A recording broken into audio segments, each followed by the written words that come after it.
Hello everyone, आप सबका स्वागत है हमारे चैनल फिजिक्स या मैजिक में। आज हम आपको पढ़ाने जा रहे हैं प्रोडक्ट ऑफ वेक्टर्स, सदिशों का गुणनफल। तो सबसे पहले मैं आपको इसका इंट्रोडक्शन देता हूं और उसके बाद आपको स्केलर प्रोडक्ट और वेक्टर प्रोडक्ट के बारे में बताता हूं।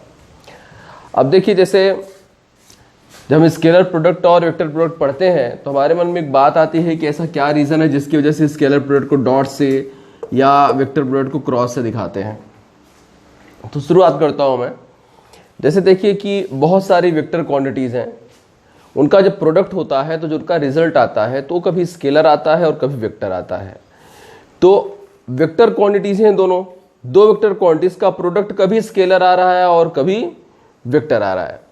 तो अगर दो वेक्टर क्वांटिटीज़ मतलब सदिश राशियों का जो प्रोडक्ट जो गुणा आ रहा है, गुणनफल आ रहा है, अगर वो स्केलर आ रहा है तब उस गुणनफल को हम स्केलर गुणनफल या अदिश गुणनफल कहते हैं। और अगर दो सदिश राशियों का गुणनफल जो आ रहा है वह आपका वेक्टर है, सदिश है, तब गुणनफल का नाम होता है सदिश गुणनफल। ठीक, मतलब जैसे कि हमारे पास दो क्वांटिटीज हों, ए और बी, दोनों वेक्टर्स हैं। अगर हम इनका प्रोडक्ट करें और जो रिजल्ट आएगा वो वेक्टर है, then product is scalar product. And और अगर जैसे कि अगर जो इनका प्रोडक्ट है अगर वो वेक्टर आ रहा है तब जो है इस प्रोडक्ट को मतलब इस गुणनफल को हम वेक्टर प्रोडक्ट कहते हैं। तो इस तरह से जो स्केलर प्रोडक्ट और वेक्टर प्रोडक्ट है ये इस वजह से बनाया गया क्योंकि दो वेक्टर क्वांटिटीज, दो सदिश राशियों का जो प्रोडक्ट आएगा वह कभी स्केलर आता है और कभी वेक्टर आता है। तो अगर रिजल्ट स्केलर है तो प्रोडक्ट आपका स्केलर है, और अगर रिजल्ट वेक्टर है तो जो प्रोडक्ट है आपका वो भी आपका वेक्टर प्रोडक्ट कहलाएगा। तो अब हम आपको बताते हैं इनके डिफिनेशंस के बारे में। जैसे अगर हमें लिखना हो, नोट्स में बनानी हो, तो जैसे प्रोडक्ट ऑफ वेक्टर्स में तो हम बताएंगे कि दो सदिश राशियां, तो जो दो वेक्टर्स होते हैं अगर उनका जो प्रोडक्ट है वह स्केलर है तो प्रोडक्ट को स्केलर प्रोडक्ट कहेंगे, और अगर वह वेक्टर है तो उसके प्रोडक्ट को वेक्टर प्रोडक्ट कहेंगे। और यह प्रोडक्ट होता है दो प्रकार का। Number one scalar product, number two vector product.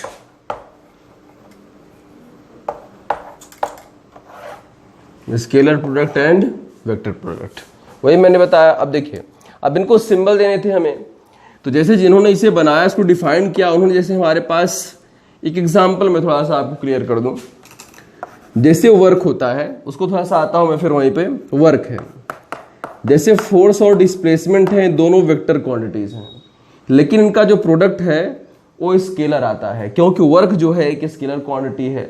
अब जैसे मान लीजिए कि आपके पास टॉर्क है, मोमेंट ऑफ फोर्स है, ये आपका आर इंटू एफ हुआ। आर इंटू एफ, आर क्या है डिस्प्लेसमेंट है, एफ क्या है आपका ये परपेंडिकुलर डिस्टेंस थी, और एफ आपका फोर्स है। दोनों वेक्टर है, जो रिजल्ट आ रहा है वो भी वेक्टर है। तो जब देखिए यहां पर दो वेक्टर का प्रोडक्ट स्केलर आ रहा है, यहां दो वेक्टर का प्रोडक्ट वेक्टर आ रहा है, तो हमें प्रोडक्ट को दो तरीके से पढ़ना ही होगा, एक स्केलर प्रोडक्ट और एक वेक्टर प्रोडक्ट। तो यहां पर हमने सिंबल बनाना पड़ा।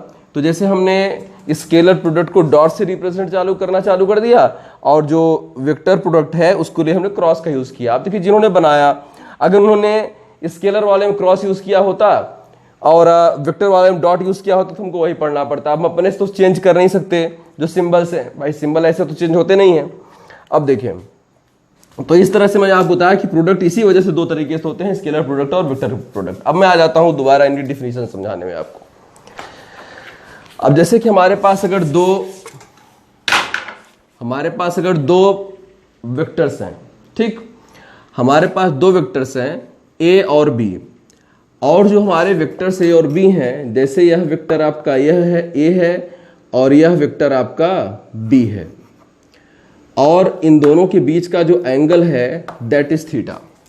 इनके बीच का एंगल थीटा है आपका। तो अगर ए और बी का प्रोडक्ट स्केलर आ रहा है तो उनके स्केलर प्रोडक्ट को रिप्रेजेंट करेंगे ए डॉट बी से। इसकी वैल्यू होती है, इसकी मैथमेटिकल डेफिनेशन देख लीजिए, mod of A mod of B and cos theta. अब जैसे कि मॉड ऑफ आपको सिंपली बिना एरो वाले ए से भी आप दिखा सकते हो, तो आप बोल सकते हो कि और A dot B is equal to A B cos theta. तो ये मतलब इसकी डिफिनीशन नहीं है, आप इसे लैंग्वेज में बोल सकते हो कि दो वेक्टर क्वांटिटीज का स्केलर प्रोडक्ट उनके मैग्नीट्यूड्स और उनके बीच के एंगल के कोसाइन के प्रोडक्ट के बराबर होता है। दो वेक्टर क्वांटिटीज का स्केलर प्रोडक्ट, दो वेक्टर क्वांटिटीज का स्केलर प्रोडक्ट उनके मैग्नीट्यूड्स और उनके बीच के एंगल थीटा के कॉस के प्रोडक्ट के इक्वल होता है। अब जैसे आप देखिए, और यहां पे आप समझ लीजिए कि वेयर, ये जो आपने ए लिख रखा है यही है, मतलब वेक्टर ए का मैग्नीट्यूड जो बी है वो आपका वेक्टर बी का आपका मैग्नीट्यूड है। ठीक, ये तो हुआ हमारा स्केलर प्रोडक्ट। अब हम बात करते हैं वेक्टर प्रोडक्ट की। ठीक, तो जो हमारा वेक्टर प्रोडक्ट है, जैसे कि अगर ये दोनों का प्रोडक्ट अगर वेक्टर आ रहा है, इन दोनों का प्रोडक्ट अगर वेक्टर आ रहा है तो प्रोडक्ट को हम वेक्टर प्रोडक्ट बोलेंगे। और उसकी जो मैथमेटिकल डिफिनेशन है कि A cross B equal to mod of A mod of B sine theta. लेकिन ये तो सिर्फ मैग्नीट्यूड हुआ, तो इसमें डिफरेंस क्या रह जाएगा, है कि नहीं। लेकिन जैसे वेक्टर क्वांटिटी है तो आपको बताया गया है कि जैसे जब आपको मैंने पढ़ाया था यूनिट वेक्टर, तो उसको आप क्रॉस मल्टीप्लाई करेंगे तो vector A dot A equal to आएगा वेक्टर ए और मैग्नीट्यूड ए। मतलब अगर हमें वेक्टर बनाना है तो मैग्नीट्यूड में यूनिट वेक्टर का मल्टीप्लाई करना पड़ता है। तो हमें अगर ए क्रॉस बी एक वेक्टर क्वांटिटी है तो हमें इसे वेक्टर बनाना होगा, ये सिर्फ इसका मैग्नीट्यूड है। तो हम मान लेते हैं कि इसकी डायरेक्शन में जो यूनिट वेक्टर है दैट इज कैप है। ठीक, अब देखिए, अब यहां पे आप इसे ऐसे भी लिख सकते हैं कि vector A cross B is equal to, यह ए है, यह बी है, यह आपका साइन थीटा है, कैप एन है। वेयर कैप एन की डायरेक्शन आपको बता दें, इसको जरा आपको इसे 3D बनाना पड़ेगा।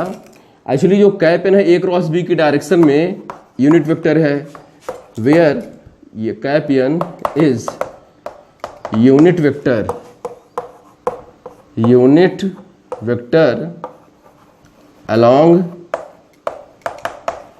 ए क्रॉस बी। अब मैटर फंसा कि ए क्रॉस बी है कहां, क्योंकि अगर वेक्टर क्वांटिटी है तो इसकी डायरेक्शन होनी चाहिए। तो अब देखिए, direction of A cross B is perpendicular to plane of A and B, plane of A and B. ठीक, जैसे अब आप इसकी डायरेक्शन में आपको समझाता हूं यहां पे। जैसे मान लीजिए कि यह है आपका ए, आपका वेक्टर बी है और यह आपका वेक्टर ए है। तो अगर यहां पे एक लाइन खींचूं मैं ऐसे, तो ये दोनों मान लो एक प्लेन में है, ऐसे इधर ए है और इधर बी है, तो ये क्रॉस बी ऐसे होगा। मतलब अगर ए और बी मेरी हथेली पर हैं तो ए क्रॉस बी ऐसे परपेंडिकुलर होगा हथेली के, तो ये दोनों प्लेन में है। और यहाँ पे ये जो ए क्रॉस बी है दोनों पर परपेंडिकुलर है, this is A cross B. अब देखिए, ये आपका हुआ ए क्रॉस बी, और यहीं पर होता है आपका कैप एन। ठीक, ओके। तो जैसे मान लीजिए मैं फिर बताता हूं, जैसे कि यह ए है, यह बी है, तो ये जो इस समय मैंने चाक होल्डर ऐसे रखे, जैसे ए है ये बी है, तो जो चाक होल्डर इस डायरेक्शन में है तो ये क्रॉस बी है। अब मैटर ये हुआ कि अगर इनके प्लेन के परपेंडिकुलर होता है तो नीचे भी हो सकता है। तो अगर आप एंटी क्लॉकवाइज, मतलब वामावर्त दिशा या घड़ी की सुई के चलने की विपरीत दिशा में एंटी क्लॉकवाइज कोण मेजर कर रहे हैं, एंगल मेजर कर रहे हैं, तब तो परपेंडिकुलर ऊपर की ओर होगा। और एंटी क्लॉक मेजर करेंगे, सॉरी एंटी क्लॉक मेजर कर रहे हैं तब ऊपर की ओर होगा। क्लॉकवाइज या दक्षिणावर्त मेजर करेंगे तो इस तरफ होगा। मतलब जैसे एंगल मेजर करने का रूल है, अगर आपने उस तरह से एंगल मेजर किया तो ऊपर की ओर होगा, अगर आपने नीचे मेजर किया तो आपका, सॉरी उल्टा मेजर किया तो नीचे की ओर होगा। ये तो ए से बी के लिए था, बाय बी से ए के लिए करेंगे तो जस्ट अपोजिट बोलना पड़ेगा आपको। तो इस तरह से हमने देखा कि मतलब स्केलर प्रोडक्ट और वेक्टर प्रोडक्ट की डिफिनीशन। अब जैसे आपको मतलब स्केलर प्रोडक्ट अलग से भी पढ़ाया जाएगा, उसकी अपनी प्रॉपर्टीज होती हैं, उसमें बहुत सारे फार्मूले में बनाने हैं। और वेक्टर को प्रोडक्ट के साथ भी ऐसा ही है, इनके यूज जो है मतलब इनका जो हम यूज करेंगे बहुत इंटरेस्टिंग है। लेकिन ये जो है मतलब आपका इंट्रोडक्शन था स्केलर प्रोडक्ट और vector product, specially product of vectors के लिए। तो इस तरह से एकदम क्लियर हुआ कि प्रोडक्ट ऑफ वेक्टर्स दो तरीके के होते हैं, स्केलर प्रोडक्ट और वेक्टर प्रोडक्ट। और सबसे बड़ी बात कि क्यों होते हैं, क्योंकि उनका रिजल्ट दो तरह का आता है, उनके प्रोडक्ट का, दो वेक्टर के क्वांटिटीज के प्रोडक्ट का, एक बार स्केलर तो एक बार वेक्टर। सिंबल के लिए हमें नहीं डिस्टर्ब होना चाहिए, क्योंकि जो सिंबल है आपका, सिंबल बनाया गया है, स्केलर को डॉट से दिखाया गया है, वेक्टर को क्रॉस से दिखाया गया है। अब जैसे कि यहां पर एक चीज देखें, अगर आप इसका दोनों तरफ का मैग्नीट्यूड निकालते हो, दोनों तरफ का, तो अगर आप मैग्नीट्यूड निकालते हैं तो mod of A cross B, भाई ये तो मैग्नीट्यूड ही है, ये भी मैग्नीट्यूड ही है, साइन थीटा भी मैग्नीट्यूड है, कैप एन यूनिट वेक्टर है, उसका मैग्नीट्यूड 1 हो जाएगा। तो ए आपका होता है mod of A cross B, ये भी mod of A cross B equal to ये भी साइन थीटा। तो फिर मिलते हैं नेक्स्ट वीडियो में अगले टॉपिक के साथ।